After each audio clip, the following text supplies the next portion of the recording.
우리는 지난 시간에 역대하 21장 말씀을 보았습니다. 거기서 여호람 왕, 그의 불행한 통치와 사악한 통치, 또 서글픈 말년을 보게 되었습니다. 그러므로 한 사람의 통치자가 얼마나 중요한가.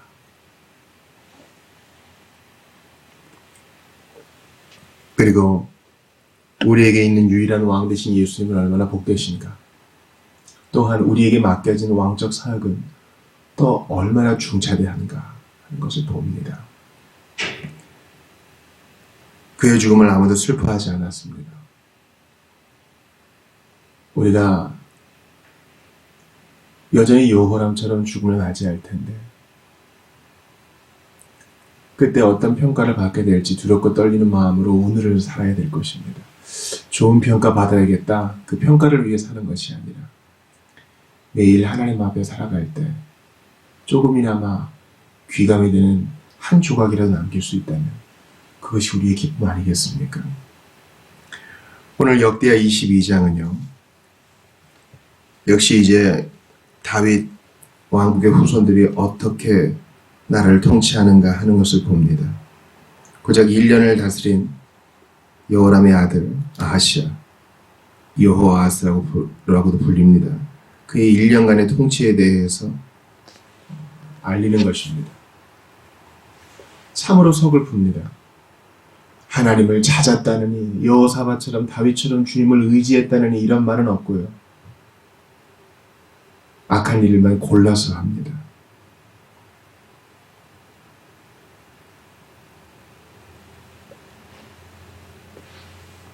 그의 어머니는 여호람의 아내인 바로 아달랴였습니다. 아달랴는 오므리의 손녀요. 그러니까 아합의 딸이고 아하시아의 어머니가 됩니다. 북이스라엘의 피가 섞이고 말았습니다. 여러분 혼인을 귀히 여기셔야 됩니다. 혼인을 귀히 여기셔야 돼요. 믿지 않냐는 자와 멍에를 매지 말라는 말이 혼인에 국한될 수는 없지만 혼인을 귀히 여기셔야 됩니다. 목사님 저는 결혼 안 했습니다. 앞으로도 할 생각이 없습니다. 맞아요. 그건 하나님이 여러분에게 주신 생각일 수 있죠. 존중합니다. 그러나 누군가는 우리 공동체 안에서 결혼을 하게 될 텐데 그것을 위해서 기도해야 돼요. 개인 기도하실 때 우리 청년들 또 결혼을 준비하는 사람들이 정말 경건한 사람과 결혼하고 믿음의 가정을 이룰 수 있도록 기도해 주십시오. 그거 반드시 열매 맺습니다. 그는 북왕국 요람, 여호람이라고도 불리는 요람과 친인척 관계가 되어서 또 정복 사업을 합니다. 길랏 라모스를 칩시다. 같이 출전하는 것입니다. 하나님께 물어보지도 않고 네 하고 따라갑니다. 하나님이 전쟁에서 요람을 치셨습니다.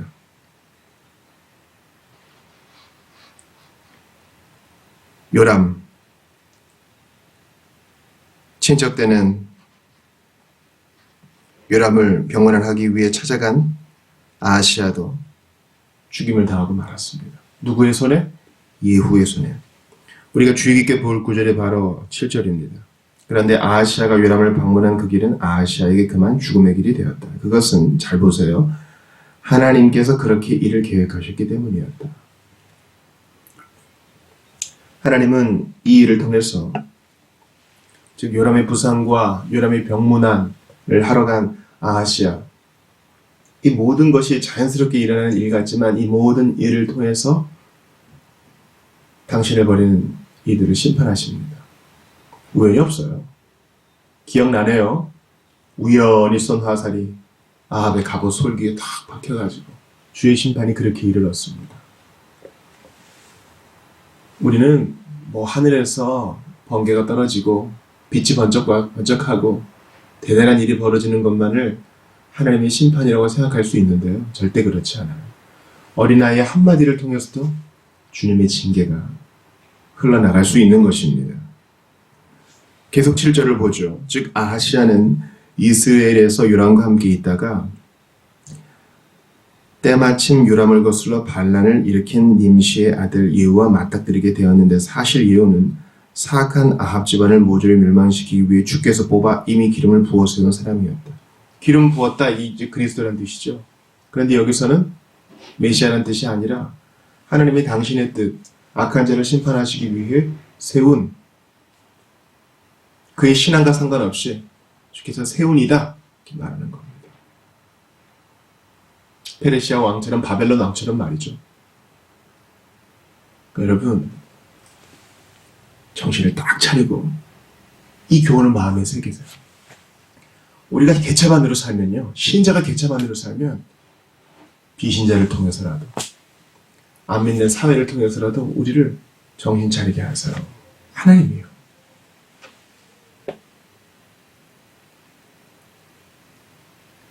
우리 하나님의 길은 가히 누가 어떻게 측량할 수가 없어요.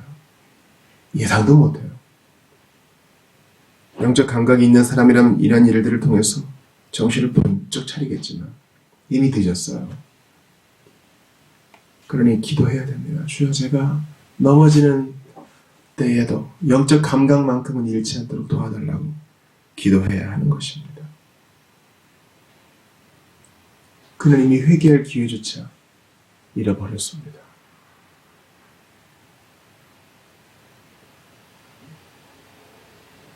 아하시아는 사마리아로 도망갔지만 거기서도 하나님을 찾지 않습니다.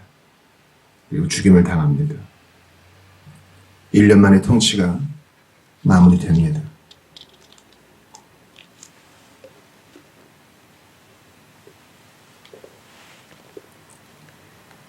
그럼 그에게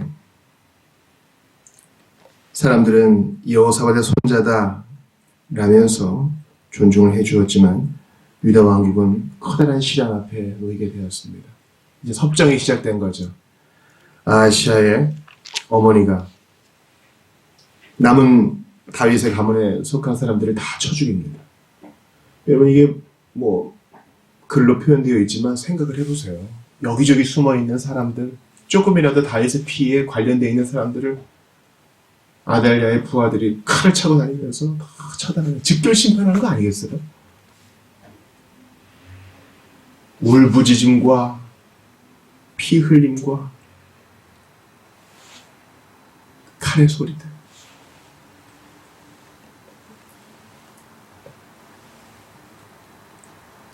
유다는 역사상 최악의 암흑기에 들어갑니다. 아달랴의 통치로 인해서 다윗 가문 역사상 최악의 시기가 도래한 것입니다. 어쩌다 이렇게 됐어요? 잘못된 결혼, 하나님을 찾지 않음. 처음에는 별것 아닌 것처럼 느껴졌을 거예요. 이 정도야. 제 자신이 먼저 찔림을 받습니다. 이 정도야. 할 때가 얼마나 많아요.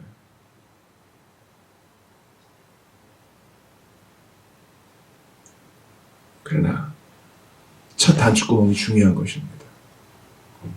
하나님께 큰일 작은 일 없는 것처럼, 신자에게도 어떠한 사소한 일이 없는 것처럼, 영적인 일에서도 사소한 일이 문을 열어주면 이렇게 최악의 시기가 도래하고 마는 것입니다. 그래서 주여, 작은 일에서도 원칙을 지키게 하옵소서. 우리 기도해야 돼요. 그러나 하나님께서는 아하시아의 누이 여호사밧을 준비해 주셔서 극적으로 조카 요아스를 구출케 하십니다. 그는 경건한 여인이었습니다. 그는 대제사장 여호야다의 아내였습니다.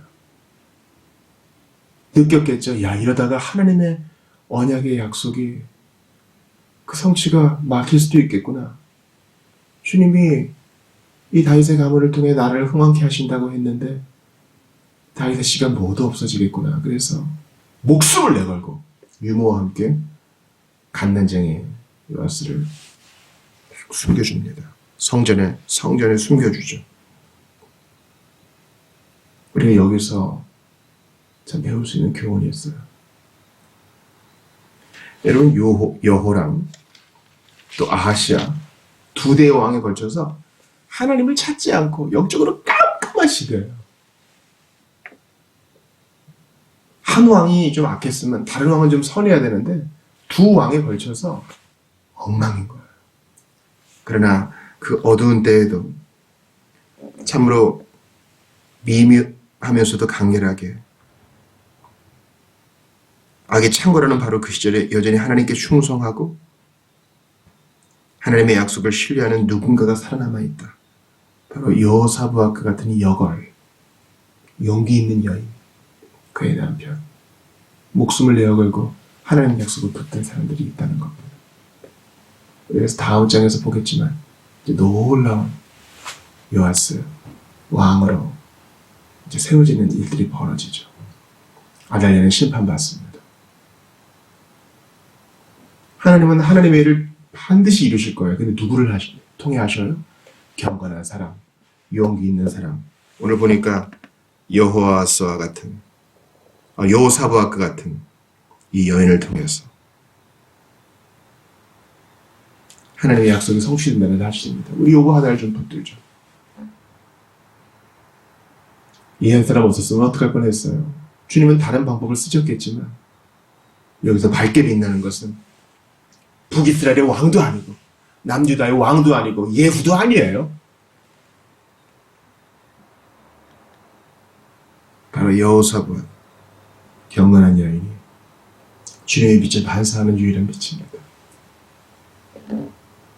야, 그 절체절명의 순간에 어떻게 이런 결정을 내릴 수 있었을까요? 죽으면 죽으리다 하는 마음으로 막 순간에 판단하지 않았겠어요? 우리도 그럴 수 있기를 바랍니다. 모두가 다 할 때 그건 아닙니다. 저는 하나님 믿는 자로서 그럴 수 없습니다. 용기 있게 나설 분들 어디 있습니까? 주님이 바로 그런 사람 찾고 있습니다. 지난 시간에도 밝게 빛나는 빛은 바로 엘리야의 편지였습니다. 북이스라엘 선지자인데 굳이 남한국 왕에게 편지를 써가지고 그러시면 안 됩니다. 그거 외에는 깜깜해요. 사랑하는 여러분, 우리는 요즘 참으로 깜깜한 시기를 살고 있습니다. 매일 뉴스를 접하시는 분들은 한숨을 쉬시죠. 정치 이야기를 보면서, 사회가 돌아가는 상황을 보면서, 경제 이야기를 보면서, 세계 기후 현상을 보면서 깜깜한 상황이지만 우리는 절망하지 않아요. 주님이 남겨놓으신 여호사밧과 같은 사람이 있기 때문이에요. 사람이 희망입니다. 사람이 희망이에요. 우리가 바로 그런 한 사람이 될 수 있기를 바랍니다. 2000년 전 온 세상이 깜깜했습니다. 온 세상이 깜깜했을 때 빛으로 오신 예수님으로 인하여 믿는 모든 자의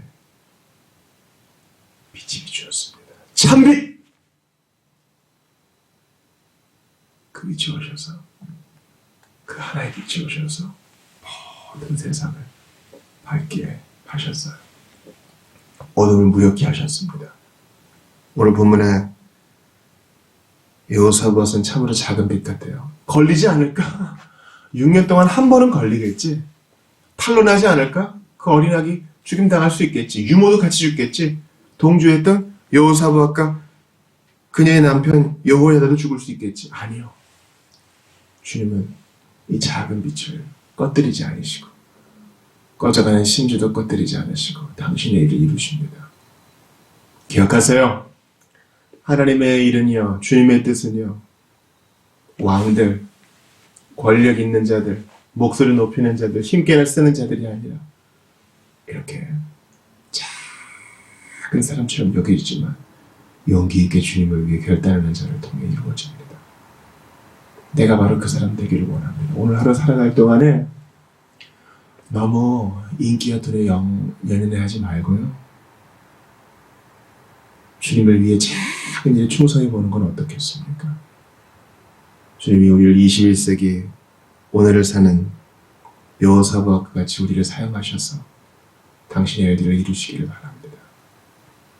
2000년 전에 오신 예수님, 그 빛을 사람들은 끄게 하려고 그를 죽였으나 그는 부활하시어 더 큰 빛이요 오늘 우리에게 비추시니 우리 조금도 낙망하지 말고 소원을 갖고 앞으로 나아갈 수 있기를 주의 이름으로 축원합니다.